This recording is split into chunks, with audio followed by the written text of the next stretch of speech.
রাস্তা দিয়ে চলাফেরা করা খুব অসুবিধা হয়, ছেলে পেলে স্কুলে যেতে পারে না, রাস্তা গাড়ি ঘোড়া যেতে পারে না, খুবই অসুবিধে। অতি তাড়াতাড়ি আমাদের রাস্তাটা করে দেন। ওরা করে না তো, না করলে আমরা কি করবো?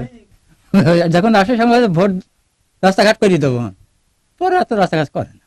মেম্বার চেয়ারম্যান হয়তো তারা তো কয় যে হ্যাঁ করবো, আমরা চেষ্টা করছি, কিন্তু এই বলেই তারা 10 বছর কাটিয়ে দিল। মানে এর আগে হয়তো খোয়া মাও দিছিল, তার পরবর্তী আমরা নিজেরাই খোয়া তুলে মেহনত করার পরে এরপরে আর আমরা করা হয়নি। তাই এই অবস্থা আমরা খুব দূর অবস্থায় আছি।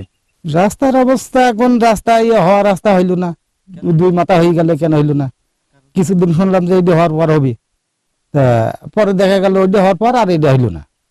এই কিছুদিন আগে একটু শুনলাম যে মেহেদি করে দিবে, তারপর একটু খোঁজ নিলাম, খোঁজ নেওয়ার পর জিজ্ঞাসা করলাম, তো বললো যে রাস্তা তো 2 জায়গায় কাইটে হচ্ছে না, রাস্তা বেশি, আর এখানে হচ্ছে কম 2200 ফিট, আর এখানে হচ্ছে 900 ফিট। এই 900 ফিট